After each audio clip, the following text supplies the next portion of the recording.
What up, homies? Welcome to episode 62 of our Disco Elysium playthrough. After using the Force or sheer will or dumb luck last episode and magically teleporting up to the roof of a dilapidated warehouse building, today we'll check out the ruinous inside because we are still on the hunt for Ruby, the 8th Hardy who was our prime lead in the murder case. We stumble upon a bunch of old money and items and a bunker filled with communist propaganda. And Ruby. More specifically, her very elaborate trap, which could very easily kill us with the power of the Pale. Thanks for coming by, homies, and enjoy!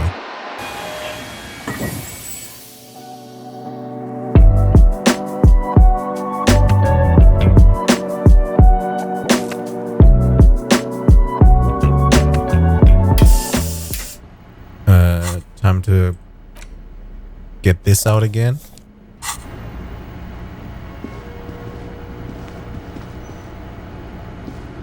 Is that the way to let him in? The glass is covered with grime and dust you can barely see out. Ooh, there's a note. Ooh, a postcard. Nice.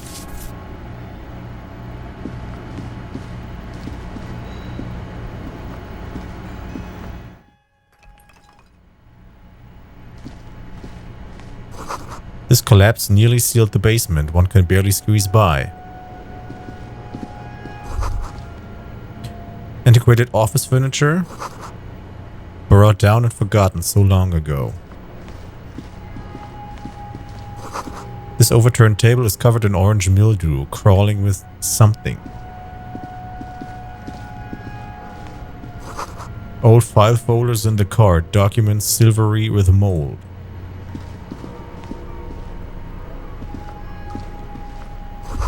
A series of thick, dusty panes of glass. This isn't just glass. These are old computation components. These are computer components? Yes, filament memories. From the time when wires were cast in glass, slides with an inlaid nervous system.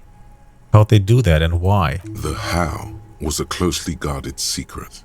Something that was locked in safes in human heads across the river where they were manufactured. As to why, your fingers don't know. The why is easy. Because they hadn't come up with modern silicon-based systems yet. For vitreous cast filament memories, though, these seem incredibly advanced. Finish. Alright, cool. The money in here. Ooh. Ooh, a suggestion jacket. Here we go.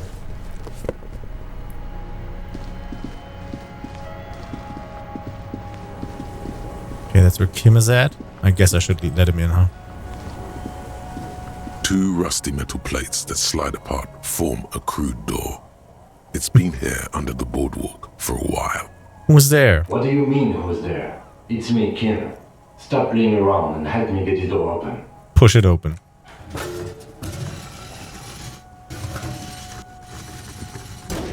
The doors seem to be on rails, but they've gotten jammed. You grab a side and put some strength into prying it open. With the help of your partner, the two metal panels slide open with a creak. Huh. I hope no one dangerous heard that. How did we even get there? After did you climbed get up to here? the roof, you mean? There's a maintenance entrance under the boardwalk. It's next to a drain pipe, possibly a storm drain. It was easy to miss before. He's quite proud of himself. Could have saved me the effort. Maintenance entrance, so pedestrian. At least now we know a quick way in and out. Uh-huh. Yes, we have an exit, so let's get going. Time to investigate these passages. Uh-huh. Okay, that's the exit. Good to know. What else you got?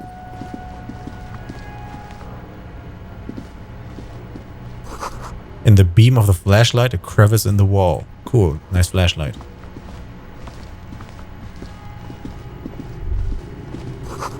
Stale fabric smell and dust. No one slept here in months, maybe years. Oh, damn! Cool! +1 to Mazovian socioeconomics. Here we go. What are we wearing at the moment?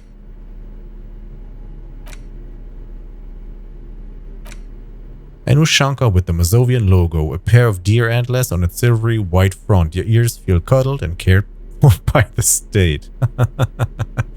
+1 to Mazovian socioeconomics. Friendly neighborhood communard. What are we wearing at the moment? Reaction speed and rhetoric. Let's go.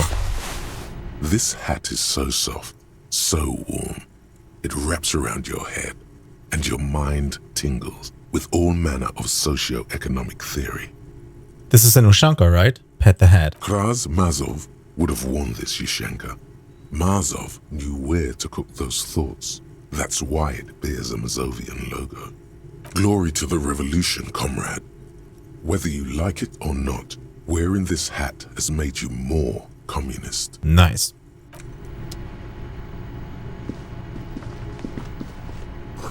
These pots and plates are full of dust and spider webs. Revolutionary propaganda on the bunk bed, ancient flyers and brochures. This is probably what we've seen outside. The same slit window you saw from the outside, A mustachioed and mutton-chopped man, amateurishly depicted, gazes at you with sad eyes. The plaque reads, K. Mazov. There is a spider web in the lower left corner of the portrait. Brush the dust off the portrait. Years' worth of dust is shaken off. The full head of hair, matched by an ample moustache and sideburns, look a bit silly. Someone crouches, heels digging into wet sand. Hands sweep across the sand, grains sticking to the frayed skin of the fingertips. An old man sits on a slab of concrete and taps his fingers against the glass of a scope. You shudder. Look, Kim, it's Comrade Mazov. Yes, I can see that. Looks like some communists were hiding out here. They left a long time ago. The lieutenant does not seem to share your enthusiasm. A long time ago. How long? What's with all these secret weapon caches and secret bunkers? Maybe I should move in here. It seems cozy. Cool. Could it be connected to the Mazov bust we found in the student's room? Could someone have stopped through here recently? A long time ago. How long? Half a century? This was probably part of the network of defense posts the communards built against the amphibious landing. I think the purpose of this bunker was to produce propaganda. It would have had radio equipment back then, but that's all been looted. What's with all these secret weapon caches and secret bunkers? We have found a lot of those lately. I guess what most people think of as history tends to linger in rundown neighborhoods. Martinez being what it is, no one has gone through the trouble of cleaning out the old bunkers. Good hiding place for someone who's up to no good. Maybe I should move in here. Seems cozy. I won't stand in your way, but only after we're through with this case. Could it be connected to the Mazov bust we found in the student's room? Millions of depictions of Mazov have been produced. They're not all connected. Besides, that looked like some student. The youths always go for this kind of stuff. Could someone have stopped through here recently? You mean like Ruby? No, I think we've stumbled on a piece of history. Cool.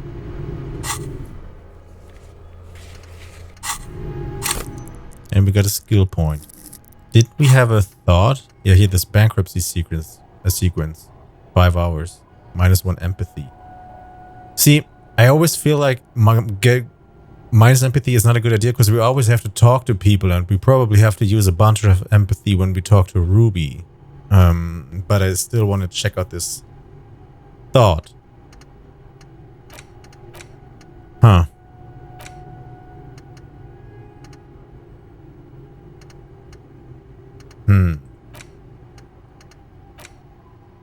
Well, we're gonna keep it for now. And look around some more.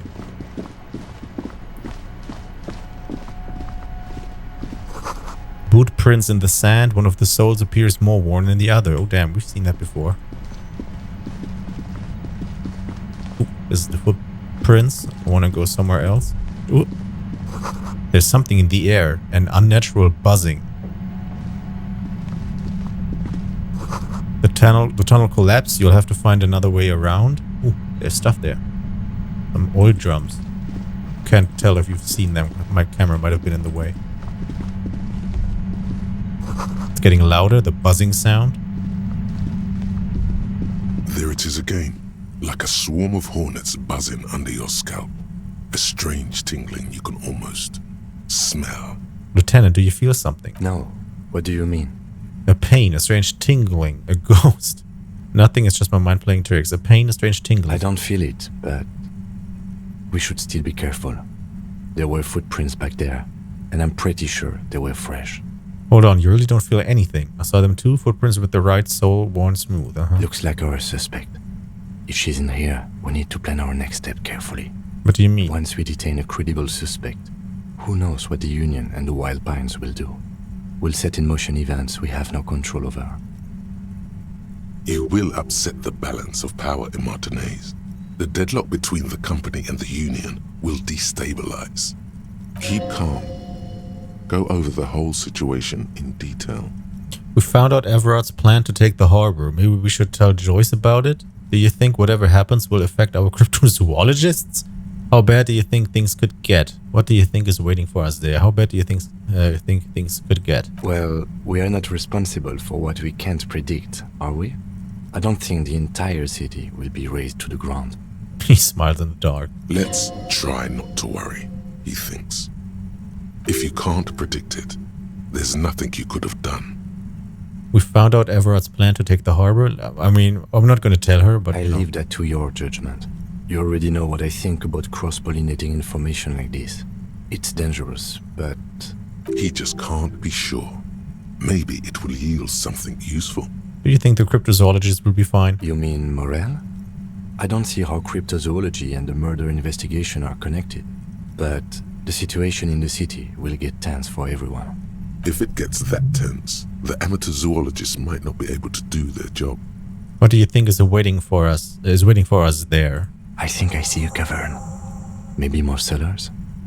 I think we've been careful enough. We still have the element of surprise. I wouldn't be so sure. You haven't exactly been sneaking. Or maybe not. Either way, once we go deeper, there will be no turning back. I feel like I should already put on my talking clothes. Although that means that we lose some of the savoir-faire shit, which we don't have at the moment. Wait. Oh yeah, here, these glasses. Empathy. Drama seems good. Alright. Keep going. Check out these oil drums. More cash, here we go.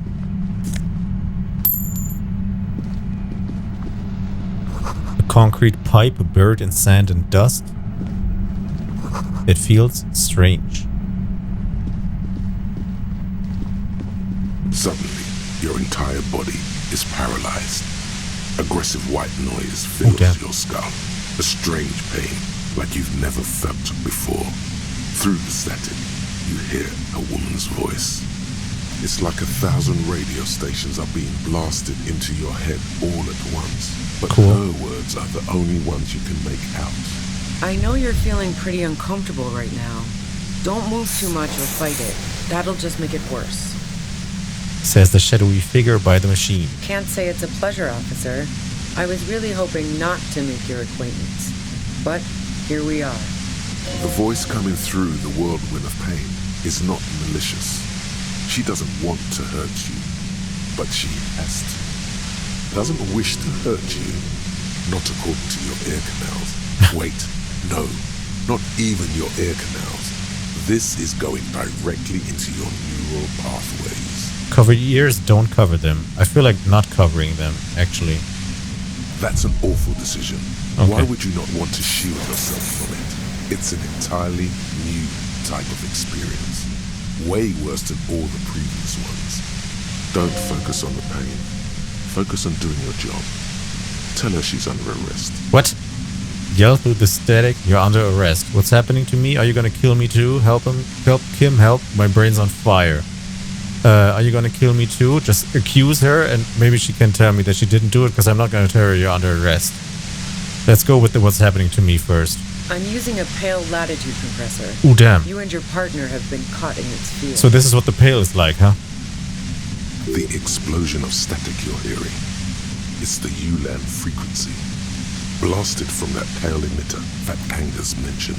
I saw your equations. It's the Ulan frequency. Fat Angus said you had a pale emitter. Fat Angus. You're using one of those devices used to send signals through the pale on me. Say nothing, try to cover your ears. I saw your equation. It's the Ulan frequency. Saw my equations? You've been sniffing through my lorry, right? I expected as much. I am a bit surprised you knew what you were looking at.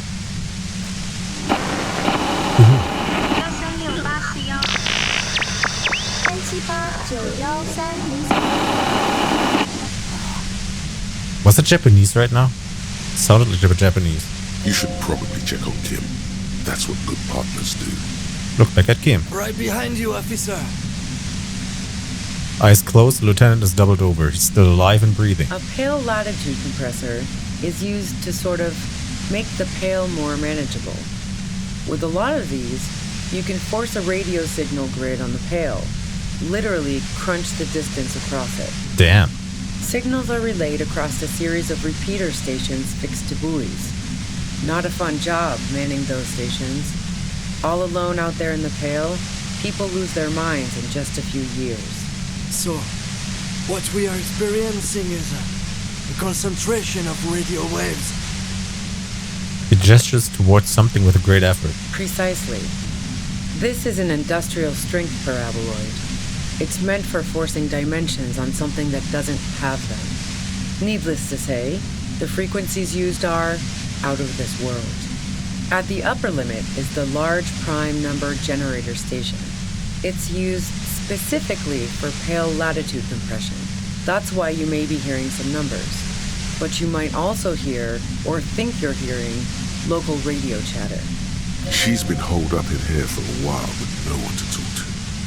Keep her talking, and you just might get an opportunity to break loose. Cool.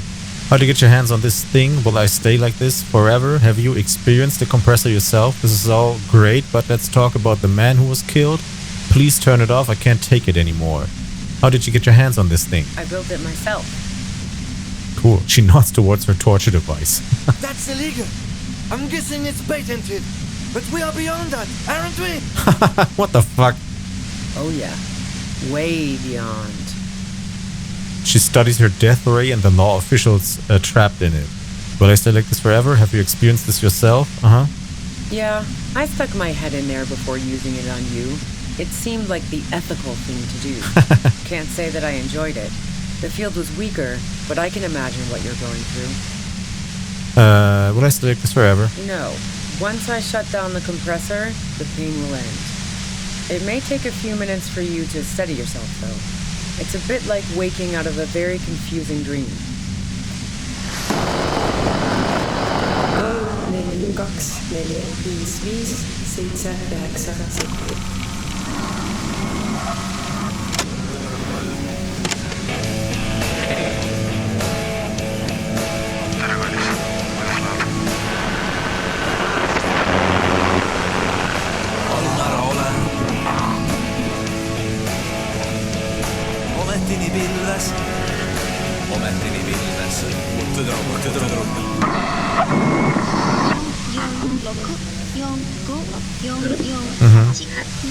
Japanese again. This is all great, but let's talk about the man who was killed. Yeah, let's not talk about that shit. You were hunting me and fell into my trap instead. That's all there is to say about it. So she thinks of you as hunters, not cops, and of herself merely as prey. Please, could you just turn it down so I can ask you something? If you've got something really important to say, you can do it through the white noise.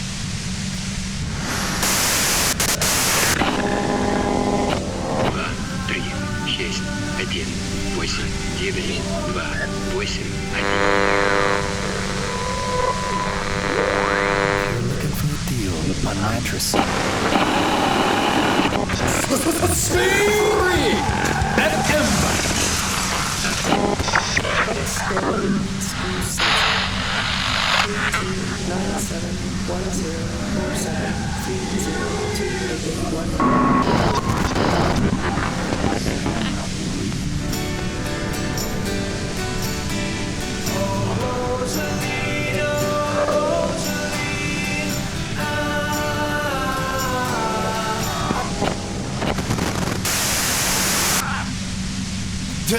This.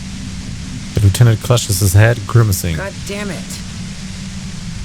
She regards you and Kim with sudden sympathy. Fine. If you really want to talk, I can dial it down. I've also got a gun, by the way. She steps reluctantly out of the shadows. The pain lessens. The gun she's carrying is a 2-barreled front loader, not like the murder weapon. Just keep her talking, and you'll get through this. How did you know who were coming? Did you shoot Lely? Pain threshold, medium 10, destroyed machine. I don't want to do that, actually. I can't take it anymore, just go. Don't attempt to destroy the compressor. How did you know we were coming? I heard you in the passages, and I've been preparing for quite a while. By hiding bullets on the floorboards? Okay, then I have other questions. By hiding bullets on the floorboards? I mean, sure. So you found my shack, huh? I'm not surprised. Her tone is bitter. She thinks she's been betrayed. She didn't rat you out, by the way, Isabel, the washerwoman, preparing for the worst. You're desperate, aren't you? You don't need that. She didn't rat you out. So nice. That's one knife I didn't want to find to my back. As opposed to the other knives she's finding there now. Hardy for one. Preparing for the worst? You're desperate, aren't you? You don't need that.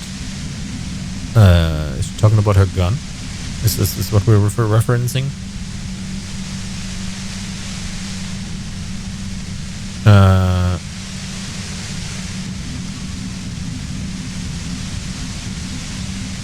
You're desperate, aren't you? I was. Before I caught you in the pale latitude compressor. I'm fine now. That's her admitting the bullet was an emergency exit. Mm-hmm. Did you shoot Lely? No, I didn't do it. I only helped stage the lynching, though I doubt that makes much of a difference to you. It does? Who ratted me out, by the way? Was it Titus? No, he wouldn't have broken first. You're right, Clausia was the first to share her suspicion. Clausia, she's clearly a gender traitor. What? Clausia was the first, I guess. Oh, I knew the kitten had claws, but not like this. But she couldn't have known I was on the coast. How did you find me? Your first guess wasn't entirely off. Your own boys told you were on the coast. You were on the coast, told me. It took some convincing. I feel like this might be the best option here. Titus told me it took some convincing, because we already know from him that she suspects that we will definitely find her. So there's some sort of leeway. We don't have to throw them under the bus totally. So I guess I'm gonna pick that one. Oh, fuck. Took some convincing my ass. Those guys liked me, I know it. This is what happens to people whom people like. A dull despair is creeping into her voice. How the fuck do the rest of you get by? Wait, wasn't it you who called me the human can opener? It's not personal. I opened them up. I do it by asking questions, and I have some for you. Honestly, I don't know how I do it. I just stumbled in here. Can you please explain this shit to me?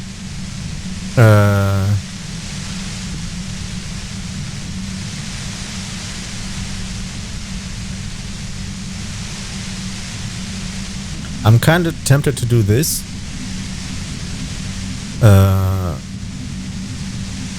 Honestly, I don't know how I do it. I just stumbled in here. Can you please explain this shit to me?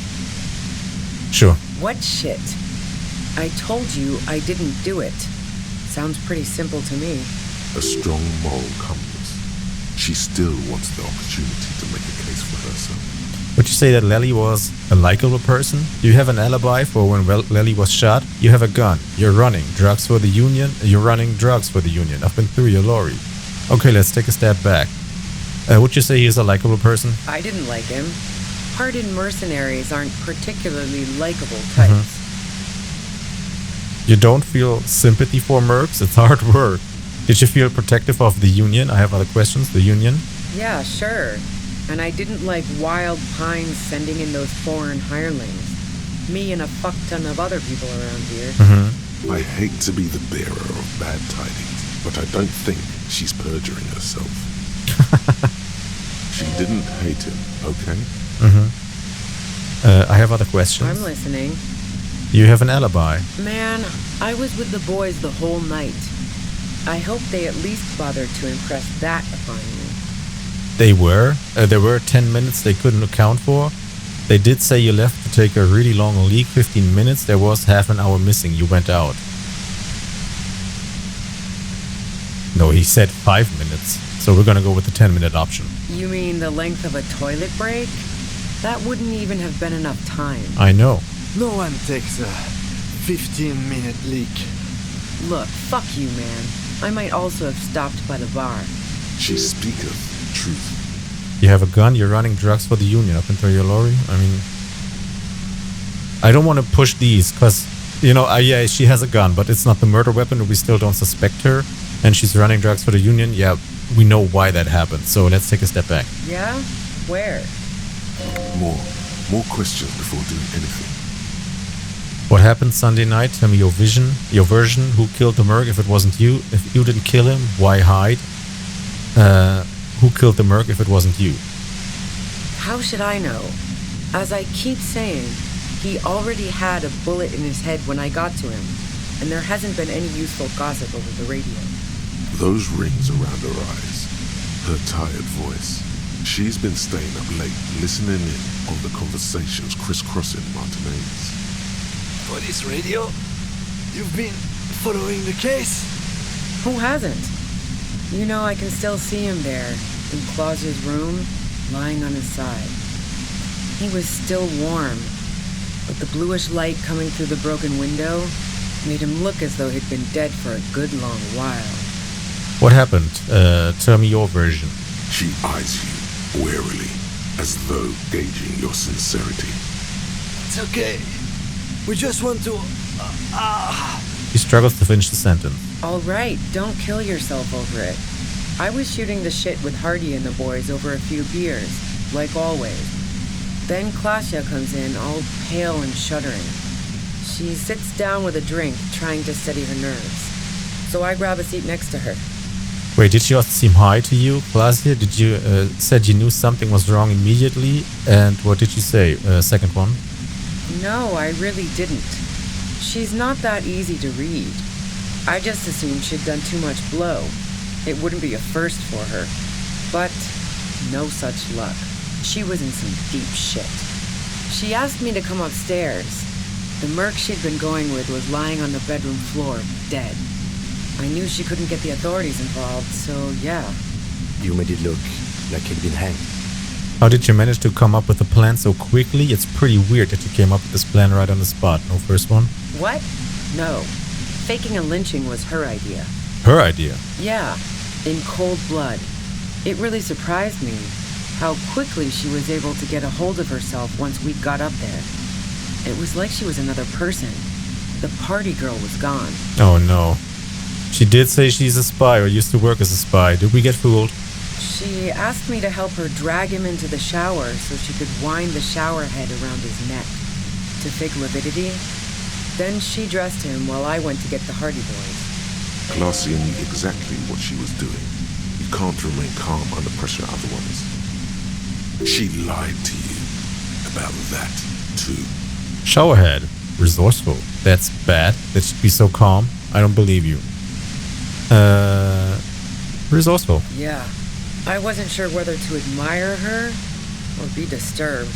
Do you think she killed him herself? And potentially bring attention to herself? No. Besides, the shot was made from a distance. Otherwise, we would have heard it downstairs. She's right. No one mentioned hearing shot. The shot didn't come from the roof. Nice.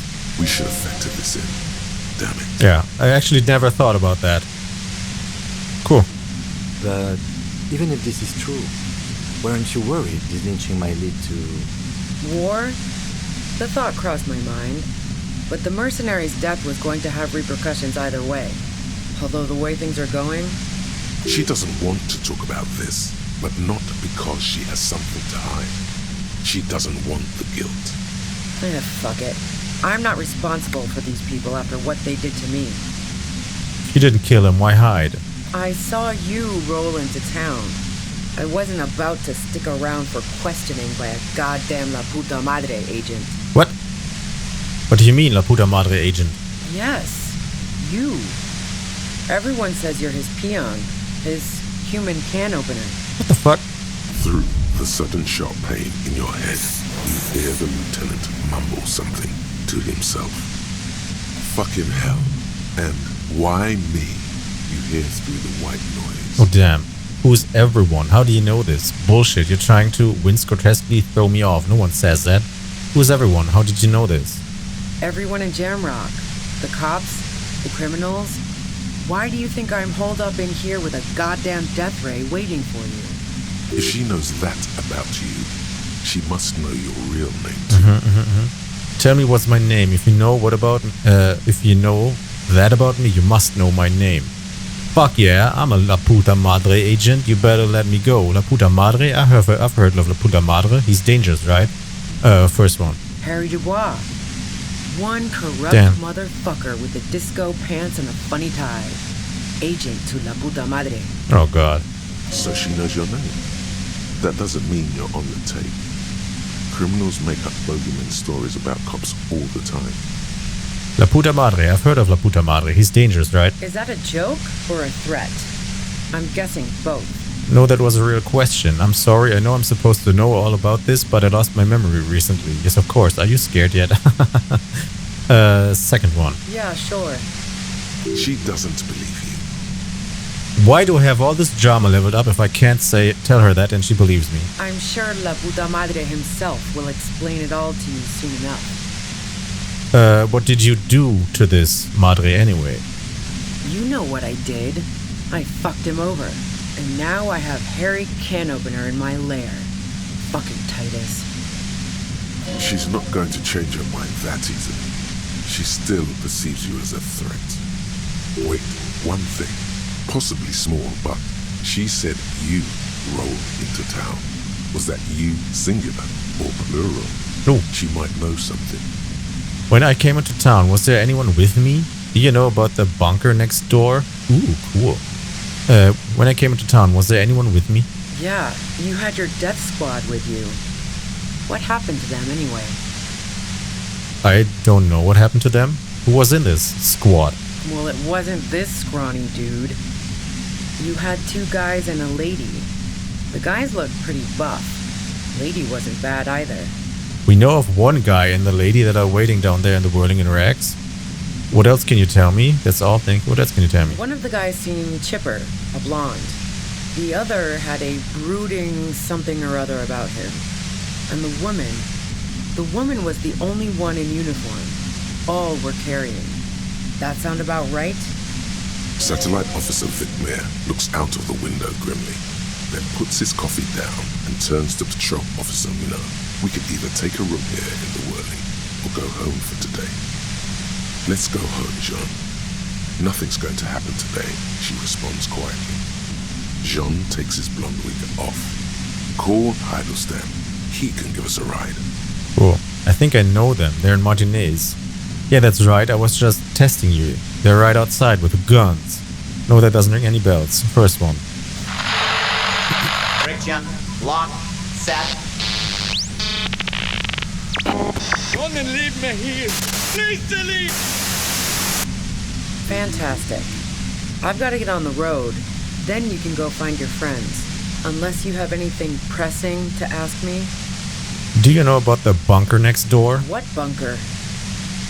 The communist hideout back there. Just a place some comrades stopped through. A revolutionary bunker. Just a bunker. Have you been there? Second one. Don't know anything about it.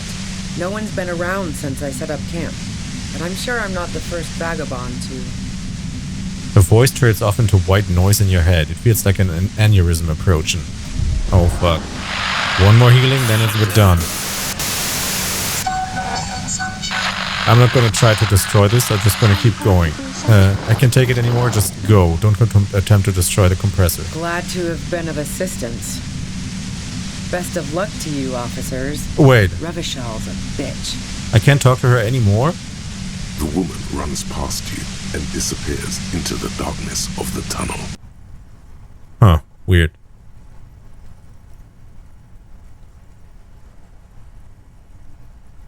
All things considered, it could have gone worse. Wait, shouldn't we go after her? No, I don't think she did it. She's someone else's case now. What now? Now we have to come up with a really good excuse for why we walked right into a trap like that. This isn't going to look good in the report. He looks around, then points further into the cavern. Her tent. Maybe there's something in there. Cool, cool.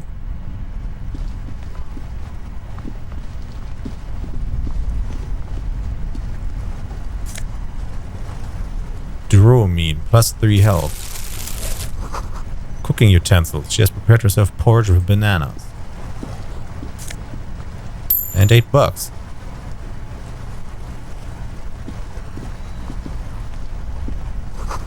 Dog water trails into the distance. There's no way out.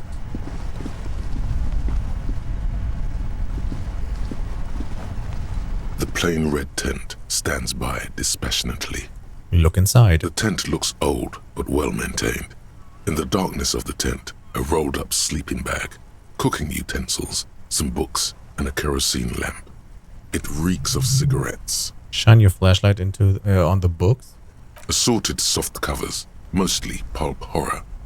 A motor carriage lies buried in the snow on one cover. On another, a ghost airship. You also see a collection of radio enthusiast magazines. See anything? The lieutenant peeks in over your shoulder. Sift through the magazine. Rager Monthly, Journal of Material Science. More Technological Digest. One of the magazines doesn't have images on the cover. It's not a magazine. It's a leather notebook. Nice, take it. You pocket the worn brown leather journal. A trusted friend left behind. We should read this immediately. Like, right now.